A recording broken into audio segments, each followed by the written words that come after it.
Ibunya selalu bilang, ini cobaan. Nanti ada jalan keluar. Nanti akan ada akhirnya. Tetapi akhir ini tidak pernah muncul di keluarganya. Jadi si anak ini, anggap aja namanya Noni ya, nama samaran. Jadi dia cerita tentang kehidupannya, dan dia nggak bisa terima. Sampai dia ketemu agama Buddha. Salah satu ajaran yang bikin dia lebih jadi sembuh. Jadi agama Buddha ini bikin dia sembuh. Kenapa?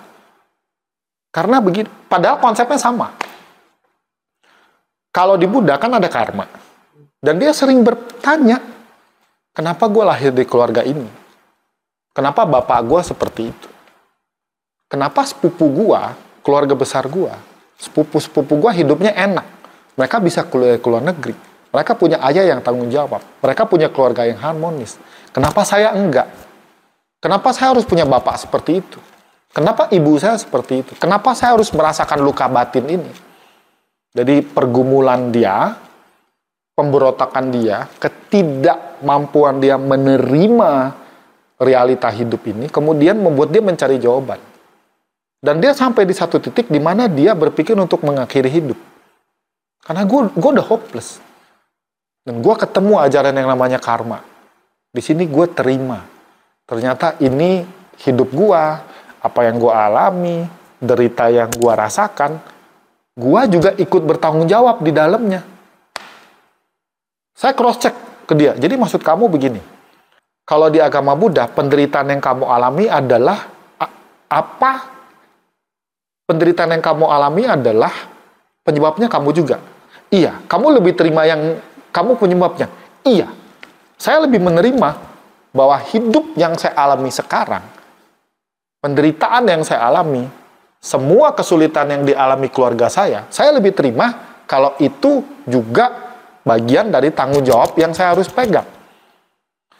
Apa benang merahnya? Dia tidak menolak. Jadi setelah ngerti karma, belajar karma, tahu karma, dia tidak menolak. Sebentar, karena ini sangat sensitif. Sensitif dalam gini, kamu bisa salah paham.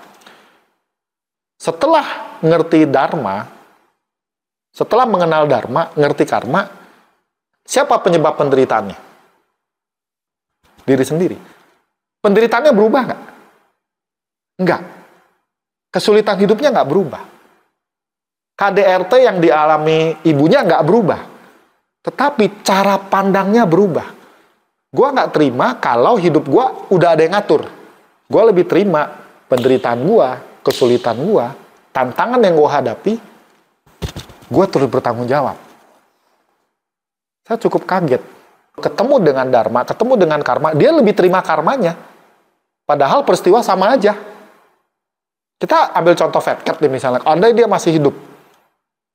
Fat Cat kemudian bisa refleksi ke dalam batin dia. Oh, ini karma saya.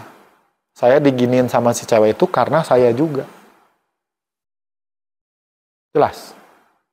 Jadi ajaran tentang karma buat kita nih, yang sehari-hari udah sering denger, karma hitam, karma putih, karma bukan hitam, bukan putih, segala macam teori karmanya, buat kita yang kupingnya sehari-hari udah kebal, diocehin karma terus, bagi kita tuh biasa aja.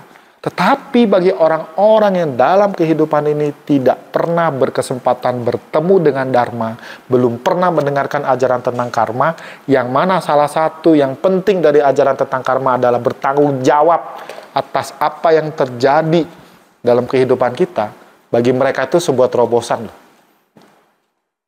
Bagi kita mungkin biasa aja. Ya, ini karmaku, saya juga penanggung jawabnya.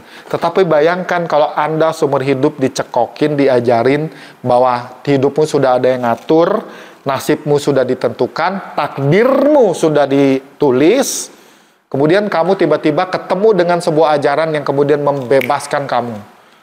Wow, luar biasa.